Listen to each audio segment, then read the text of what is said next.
Հոկտեմբերի 27-ին ազգային ժողովում Հայաստանի 2026 թվականի պետական բյուջեի մասին օրենքի նախագծի քննարկման ժամանակ Նիկոլ Փաշինյանը հայտարարել է, որ 2025 թվականի առաջին կիսամյակի արդյունքներով բյուջեի եկամտային մասը 2018 թվականի համեմատությամբ ավելացվել է 781 միլիարդ դրամով կամ 136%-ով։ Փաշինյանը նշել է, որ սա ոչ միայն կառավարության ջանքն է, եւ այս համատեքստում նա շնորհակալություն է հայտնել այն տնտեսվարողներին, որոնք աշխատում են, արդյունք են ստեղծում, հարկեր վճարում։ Նաև շնորհակալություն է հայտնել պետական ու համայնքային ծառայողներին, որոնք իրենց ամենօրյա աշխատանքով ջանք են ներդնում ստվերային տնտեսությունը կրճատելու եւ պատշաճ հարկային հավաքագրումներ ապահովելու համար։ 2026 թվականի պետական բյուջեի եկամուտային մասը ըստ էության մենք նախատեսում ենք, որ կավելացնենք 253.4 միլիարդ դրամով կամ 8.9%-ով, ասել է Փաշինյանը։ Ազգային ժողովում 2026 թվականի բյուջեի նախագծի քննարկման ժամանակ ֆինանսների նախարար Վահե Հովհաննիսյանն ասել է, որ ամենամեծ աճը ըստ էության ունենք աշխատանքի և սոցիալական հարցերի նախարարությունում, որը կազմում է 87 միլիարդ դրամ։ Այնուհետև կրթության, գիտության, մշակույթի, սպորտի նախարարությունում 57 միլիարդ, առողջապահության նախարարությունում 44 միլիարդ, ֆինանսների նախարարությունում գրեթե 42 միլիարդ դրամ։ Տարածքային կառավարման նախարարությունում 36 միլիարդ դրամ, պետական եկամուտների կոմիտեում 23 միլիարդ դրամ։ Նվազում կա 101 միլիարդ դրամ պաշտպանության նախարարությունում, 10 միլիարդ դրամ բարձր տեխնոլոգիական արդյունաբերության նախարարության ուղղություններով։ Սոցիալական ծախսերը 25 թվականի համեմատությամբ կավելանան 3%-ային կետով, այսինքն եթե ընդհանուր բյուջեի 41%-ը կազմում են սոցիալական ծառայությունները, 26 թվականին այդ ծառայությունները կկազմեն 44%, եւ պաշտպանության, հասարակական կարգի, անվտանգության ու դատական գործունեության ծախսերը 26%-ից կնվազեցվեն 22%-ի։ Եվ եթե խոսենք առանձին նախարարությունների հնայուն պատկերի մասին, կտեսնենք, որ կրթության, գիտության, մշակույթի եւ սպորտի եւ առողջապահության նախարարություններում մոտ 2%, 0.2 կետով ավելացում ունենք։ Ծախսերի նվազում կա պաշտպանության նախարարության, էկոնոմիկայի, բարձր տեխնոլոգիական ոլորտներում, որոնք 0.1 կետով են, տեղեկացրել է Հովհաննիսյանը։ Վերջում նախարարը նշել է, որ պարտքի հետ կապված ցուցանիշները թեև պարտքի սպասարկման ծախսերը բացարձակ թվով ավելանում են, պայմանավորված պարտքի անվանական ծավալի աճով հնայի նկատմամբ հարաբերակցությունը կայունանում է 2026 թվականին։ Հայաստանում կներդրվի անկանխիկ առևտրից համընդհանուր հետվճարի համակարգ։ Ազգային ժողովի մշտական հանձնաժողովների համատեղ նիստում 2026 թվականի պետական բյուջեի մասին օրենքի նախագծի քննարկման ընթացքում հայտարարել է Նիկոլ Փաշինյանը։ Մյուս տարի ներդնելու ենք համընդհանուր հետվճարի համակարգ, բոլոր քաղաքացիները անկանխիկ առևտրի դեպքում 2% հետվճարի ձևով կստանան, ասել է վարչապետը։ Նա նշել է, շարունակվելու եւ զարգացվելու է նաեւ թոշակառուների համար գործող հետվճարի համակարգը։ Կառավարության կողմից շրջանառված նախագծով նախատեսվում է հետվճարի հաշվարկման համար անկանխիկ վճարումների գումարի նկատմամբ կիրառվող 12%-ն ավելացնել ու սահմանել 20%, իսկ հետվճարի առավելագույն չափը 6000 դրամից դարձնել 10000 դրամ։ Հետվճարի չափերի փոփոխության արդյունքում անկանխիկ եղանակով կենսաթոշակ ստացող եւ անկանխիկ գնումներ կատարող կենսաթոշակառուների կենսաթոշակների չափերը կավելանա 3000-ից 4000 դրամով։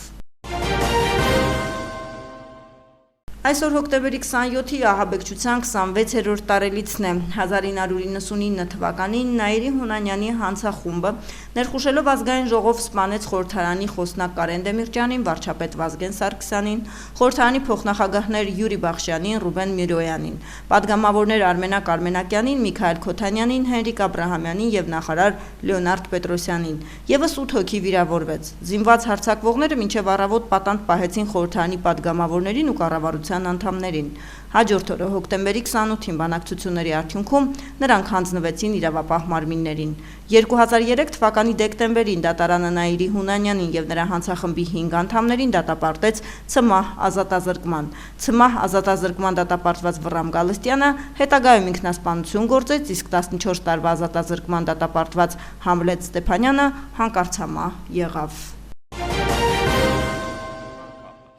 Արտաքին գործերի նախարարության 2026 թվականի բյուջեի օրինագիծը ներկայացնելիս նախարար Արարատ Միրզոյանն այսօր ասել է, որ չափազանց կարևոր է հասկանալ ու արձանագրել, որ խոսքը մեծ ապաշրջափակման մասին է։ Այսինքն, հիշենք, Հայաստանը 30 եւ ավելի տարիներ գտնվում էր շրջափակման ներքո եւ հիմա երկու երկրները պայմանավորվում են ապաշրջափակել կամ եթե հարկ լինի կառուցել նոր ենթակառուցվածքներ միմյանց միջև տրանսպորտային ենթակառուցվածքներ։ Սա առաջին հերթին նշանակում է Հայաստանի ապաշրջափակում մեր համար։ Ես հասկանում եմ, որ ցանկություն առաջանում է երբեմն նեղացնել այս թեման, հանգեցնել Ադրբեջան-Նախիջևան կապին, բայց մեծ ապաշրջափակման ջանքերը համաձայնեցված սկզբունքների ներքո ներառում են նաև Ադրբեջան-Նախիջևան կապը, ընդ որում ենթակառուցվածքը, որով այդ կապը օրինակ պետք է իրականացվի, նույն կերպ շահագործվելու է եւ օգտագործվելու է Հայաստանի Հանրապետության կողմից, նշել է նախարարը։ Նա հավելել է, որ դրա համար կիրառվող սկզբունքները հանրահռչակված են, բայց քանի որ հանրային տեքստերի դեպքում մանիպուլյացիաները կարող են շարունակվել, ցանկանում է եւս մեկ անգամ ընդգծել դրանք տարածքային ամբողջականություն, սահմանների անձեռնմխելիության ճանաչում, երկրների լիակատար ինքնիշխանության եւ իրավազորության հարգում եւ փոխադարձ սկզբունքի պահպանում։ Այն, ինչ կապաշրջափակվի, այդ թվում Ադրբեջան-Նախիջևան հաղորդակցությունը, գործելու է ամբողջապես մեր հատկապես այն, ինչ մեր տարածքում կգտնվի, գործելու է ամբողջությամբ Հայաստանի իրավազորության ներքո։ Հիշում ենք ամիսների, տարիների խոսակցությունները այն մասին, որ այս ենթակառուցվածքները հանձնվելու են որևէ երրորդ երկրի վերահսկողության։ Այժմ տեսնում ենք, որ այդ ամբողջ մանիպուլյացիաները հօդս ցնդեցին, ասել է արտգործնախարար Միրզոյանը։ Վրաստանի խորհրդարանական պատվիրակությունը չի մասնակցի Եվրանեստի խորհրդարանական վեհաժողովի 12-րդ լիագումար նիստին, որը տեղի կունենա Երևանում հոկտեմբերի 28-ից 30-ին։ Բազմակողմ երկխոսությունը, որը նախկինում լայնորեն աջակցվում էր վեհաժողովի մասնակիցների կողմից, ցավոք անցյալում է։ Վրաստանը գնալով ավելի է մտահոգվում Եվրոպական խորհրդարանի որոշ անդամների գործողություններով, որոնց թշնամական հռետորաբանությունն ու գործողությունները հակասում են գործընկերության ու փոխադարձ հարգանքի սկզբունքներին, հայտարարել է Եվրոպական ինտեգրման հարցերով խորհրդարանական հանձնաժողովի նախագահ Լևան Մախաշվիլին սոցիալական ցանցերում Եվրանեստի ղեկավարությանը ուղղված նամակում։ Վրաստանը նաև խորը մտահոգություն է հայտնում նիստին հրավիրելու որոշման վերաբերյալ այն անձանց, որոնք մասնակցել կամ աջակցել են Վրաստանում կառավարությունը տապալելու եւ օրինական ժողովրդավարական ինստիտուտները խաթարելու փորձերին։ Նրանց հարթակ տրամադրելով Եվրանեստը նորմալացնում եւ խրախուսում է հակաժողովրդավարական վարքագիծը, արդարացնում է բռնությունն ու արմատական քաղաքական օրակարգերը, ասվում է նամակում։ Ադրբեջանի խորհրդարանի պատվիրակությունը եւս չի մասնակցի Երևանում Եվրանեստ խորհրդարանական վեհաժողովի 12-րդ լիագումար նիստին։ Այս մասին հայտնել է պատվիրակության ղեկավար Թահիր Միրկիշիլին, ապա լրատվական գործակալության փոխանցմամբ։ Ինչպես Եվրախորհրդարանի փաստաթղթերն ու հայտարարությունները, որոնք կազմում են վեհաժողովի գործունեության կեսը, հակասում են Ադրբեջանի ինքնիշխանությանը եւ տարածքային ամբողջականությանը։ Ըստ Միրկիշիլիի նման հայտարարությունները չեն նպաստում Ադրբեջանի եւ Հայաստանի միջև խաղաղության գործընթացին, այլ ավելի շուտ օգտակար են դիմակայության պահպանմամբ հետաքրքրված ուժերի համար։ Եվրամիության դեսպան Վասիլիս Մարագոսը եւ էկոնոմիկայի նախարարը մասնակցել են համաշխարհային զբոսաշրջային հաղորդակցության ֆորումի բացմանը։ Երրորդյա միջոցառման շրջանակներում համախմբվել էին գլոբալ առաջնորդներ, զբոսաշրջության եւ մեդիա ոլորտի համայնքների ներկայացուցիչներ, քննարկելու թե ինչպես կարելի է պատումների, քաղաքականությունների ու գործընկերության միջոցով ձևավորել զբոսաշրջային տարբեր ուղղությունների վերաբերյալ մասին ընկալումը եւ փորձառությունը։ Իր ելույթում դեսպան Մարագոսը ընդգծել է զբոսաշրջության հնարավորությունները, որպես տնտեսական աճի եւ սոցիալական զարգացման շարժիչ ուժ, ինչպես նաեւ շեշտել կայունության, նորարարության եւ ներառարականության կարեւորությունը դիմակայուն զբոսաշրջային ուղղություններ կառուցելու գործում։ Քննչական կոմիտեի հատկապես կարևոր գործերի քննության գլխավոր վարչությունում քննվող քրեական վարույթի նախաքննության շրջանակներում ապացույցներ են ձեռք բերվել այն մասին, որ ՀՆ-ն 2024-ից 25 թվականների ընթացքում իրացնելու նպատակով ապօրինի ձեռք է բերել առանձնապես խոշոր չափերով տարբեր տեսակի թմրամիջոցներ, ապահովել դրանց առանձնացում ըստ քաշերի, փաթեթավորումն ու նախապես տեղադրումը թաքստոցներում, ինչը լուսանկարահանվել եւ հանցակիցների կողմից կառավարվող Telegram հեռահաղորդակցման հավելվածում գրանցված առցանց խանութ հարթակի միջոցով փոխանցվել է թմրամիջոց ձեռք բերելու ցանկություն հայտնած եւ կրիպտոարժութային դրամապանակներին համապատասխան չափով միջոցներ փոխանցած անձանց։ Առանձնապես խոշոր չափերով ընդհանուր 6.5 կիլոգրամ քաշով մարիխուանա տեսակի թմրամիջոցը հայտնաբերվել ու առգրավել է ՀՆ-ի փաստացի բնակության վայրում կատարված խուզարկությամբ։ Քրեական վարույթի նախաքննության ընթացքում պարզվել է նաև, որ ՀՆ-ն թմրամիջոցների իրացումից ստացված առանձնապես խոշոր չափերով ֆինանսական միջոցների հանցավոր ծագումը եւ իրական բնույթը թաքցնելու նպատակով օգտագործել է բանկային հաշիվներ եւ էլեկտրոնային դրամապանակ, որոնց մուտքագրված 14 միլիոն 272 հազար 985 դրամի ֆինանսական միջոցները տնօրինվել են նրա կողմից այդ կերպ կատարելով առանձնապես խոշոր չափերով փողերի լվացում։ ՀՆ-ի նկատմամբ հարուցվել է հանրային քրեական հետապնդում, քրեական օրենսգրքի 393-րդ հոդվածի 3-րդ մասի 2-րդ կետով առանձնապես խոշոր չափերով թմրամիջոցների, հոգեմետ նյութերի, դրանց պատրաստուկների կամ դրանց համարժեք նյութերի կամ դրանց ածանցյալների ապօրինի շրջանառությունն իրացնելու նպատակով կամ դրանք ապօրինի իրացնել է եւ 296-րդ հոդվածի 3-րդ մասի 3-րդ կետով առանձնապես խոշոր չափերով փողերի լվացումը։ Վերջինիս նկատմամբ որպես խափանման միջոց կիրառվել է կալանքը։ ՀՆ-ի վերաբերյալ քրեական վարույթը մեղադրական եզրակացությամբ ուղարկվել է հսկող դատախազին, այն հաստատելու եւ ըստ էության քննության առնելու համար դատարան ուղարկելու միջնորդությամբ։ Ծանուցում հանցագործության համար մեղադրվողը համարվում է անմեղ, քանի դեռ նրա մեղավորությունը ապացուցված չէ քրեական դատավարության օրենսգրքով սահմանված կարգով դատարանի օրինական ուժի մեջ մտած դատավճռով։ Պատմական իրադարձություն Հայաստանի Հանրապետության հիդրոթերապևտաբանության գործունեության մեջ։ Հայտնում են հիդրոթերապևտաբանության եւ մոնիտորինգի կենտրոնից։ Շրջակա միջավայրի նախարարության հիդրոթերապևտաբանության եւ մոնիտորինգի կենտրոն ՊՕԱԿ-ը պաշտոնապես միացել է Հարավարևելյան Եվրոպայի բազմաբնույթ աղետների վաղ նախազգուշացման խորհրդատվական համակարգին, որում միավորված են 20 երկրների ազգային հիդրոթերապևտաբանական ծառայություններ։ Հայաստանի անդամակցությունը հնարավոր դարձավ համակարգի բոլոր անդամ երկրների համաձայնությամբ, ինչը վկայում է տարածաշրջանային բարձր վստահության եւ համագործակցության միջավայրի մասին։ Համակարգը գործում է համաշխարհային օդերևութաբանական կազմակերպության ղեկավարությամբ եւ եղանակի միջնաժամկետ կանխատեսումների եվրոպական կենտրոնի գիտատեխնիկական աջակցությամբ։ Համաշխարհային օդերևութաբանական կազմակերպությունը համակարգում է մասնակից երկրների համագործակցությունը եւ կարողությունների զարգացումն ապահովելով ծրագրի ռազմավարական ղեկավարումը եւ համադրությունը տարածաշրջանային մակարդակով։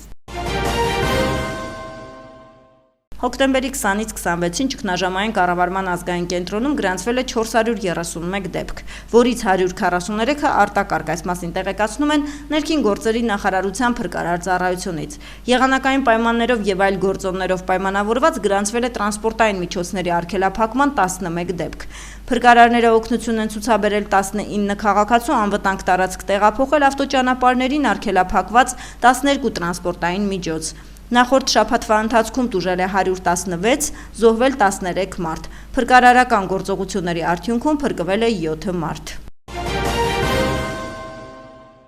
Ֆրանսիայի իշխանությունները ձերբակալել են Լուվրի թանգարանում իրականացված կողոպուտի մեջ մեղադրվող երկու կասկածյալի։ Reuters գործակալության փոխանցման Փարիզի դատախազությունը տեղեկությունը հաստատել է, չցանկանալով տրամադրել մանրամասներ։ Կասկածյալներից մեկը ձերբակալվել է հոկտեմբերի 25-ի երեկոյան Փարիզի Շարլ դե Գոլ օդանավակայանում, երբ պատրաստվում էր մեկնել Ալժիր։ Մյուսը ձերբակալվել է կարճ ժամանակ անց Փարիզի արվարձաններից մեկում։ Երկու ձերբակալվածները, որոնց ինքնությունը գաղտնի է պահվում, մոտ 30 տարեկան տղամարդիկ են։ Փարիզի դատախազ Լոր Բեքոուն դժգոհություն է հայտնել ձերբակալման փաստի վերաբերյալ տեղեկությունների տարածման առնչությամբ, նշելով, որ դա կարող է խոչընդոտել մոտ 100 մոբիլիզացված քննիչների քննչական ջանքերին, թե գողացված զարդերի, թե բոլոր մեղավորների որոնման գործում։ Ներքին գործերի նախարարը, որը հանրային ճնշման տակ է կողոպուտի պատճառով, X-ում շնորհավորել է քննիչներին, բայց լրացուցիչ մանրամասներ չի հայտնել։ Նշենք, որ 4 գողերին հաջողվել է ընդամենը 7 րոպեում մտնել աշխարհի ամենահայտնի թանգարանը ու տանել պատմական արժեքավոր 9 զարդ։ Առողջապահության համաշխարհային կազմակերպության տվյալներով այսօր կլինիկական դեպքերի մոտավորապես 6/3-ը կայուն է ստանդարտ հակաբիոտիկների նկատմամբ։ Վերջին տարիներին հակամանրեային դեղամիջոցների նկատմամբ մանրեների կայունության մակարդակն աճել է մոտ 40%-ով։ Հիմնական պատճառը դեղորայքի ռացիոնալ օգտագործումն է, ինքնաբուժումը, վիրուսային վարակների դեպքում դեղատոմսերը, ինչպես նաև ոչ ճիշտ դեղաչափն ու ժամկետները։ Սա նպաստում է կայուն շտամերի զարգացմանը եւ տարածմանը։ Առողջապահության համաշխարհային կազմակերպությունը կանխատեսում է, որ համակարգային փոփոխությունների բացակայության դեպքում կայուն մանրէներից առաջացած վարակները մինչև 2050 թվականը կարող են տարեկան մինչև 10 միլիոն մարդու կյանք խլել, դառնալով մահվան հիմնական պատճառը։ Մասնագետներն առաջարկում են մի շարք միջոցառումներ ռիսկերը նվազեցնելու համար՝ խիստ վերահսկողություն հակաբիոտիկների դեղատոմսով տրամադրման նկատմամբ, հիվանդանոցներում հակամանրեային հսկողություն, անասնապահության մեջ դեղերի օգտագործման սահմանափակումներ, զանգվածային իրազեկում հանրությանը, պատվաստումների ընդլայնում եւ նոր թերապևտիկ մեթոդների, այդ թվում ֆագոթերապիայի եւ արագ ախտորոշման մոտեցումների հետազոտությունների ֆինանսավորում։ Նոյեմբերի 15-ից մարտի 31-ը ներառյալ առանց համապատասխան ձմեռային անվադողերի տրանսպորտային միջոցների շահագործումը կարգելվի։ Մասնավորապես տրանսպորտային միջոցի շահագործումը կարգելվի, եթե թեթև մարդատար ավտոմոբիլների եւ մինչեւ 3.5 տոննա թույլատրելի առավելագույն զանգված ունեցող բեռնատար ավտոմոբիլների վրա տեղադրված չեն ձմեռային անվադողեր, սառցակալած կամ ձյունածածկ ճանապարհային պայմաններում շահագործման համար նախատեսված ձմեռային անվադողերի նախշանկարի մնացորդային բարձրությունը նշված ճանապարհային պայմաններում երթևեկության ժամանակ 4 մմ եւ դրանից պակաս է, նախատեսված պահանջների խախտման համար գործում են վարչական պատասխանատվության միջոցներ։ Ներքին գործերի նախարարության առաջնահերթություններից է քաղաքացիների կյանքի եւ առողջության համար անվտանգ միջավայրի ձևավորումը։ Երթևեկության մասնակիցներին ներքին գործերի նախարարությունը հորդորում է պահպանել երթևեկության անվտանգության կանոնները, ձեռք բերել ձմեռային անվադողեր թույլատրելի պահպանաշերտով, ցուցաբերել գիտակից, իրավահարկ եւ օրինապահ վարքագիծ։ Հիդրոթերապևտաբանության եւ մոնիտորինգի կենտրոնից հայտնում են, մարզերում հոկտեմբերի 28-ին, 31-ին, նոյեմբերի 1-ին սպասվում է առանց ստեղումների եղանակ։ Հոկտեմբերի 29-ից 3-ը 30-ի գիշերը առանձին շրջաններում սպասվում է անձրև։ Քամին արևմտյան 2-ից 5 մետր/վայրկյան արագությամբ։ Հոկտեմբերի 29-ին առանձին շրջաններում հնարավոր է քամուշ գնացում 16-ից 19 մետր/վայրկյան արագությամբ։ Օդի ջերմաստիճանը հոկտեմբերի 28-ին աստիճանաբար կբարձրանա եւս 2-ից 3 աստիճանով։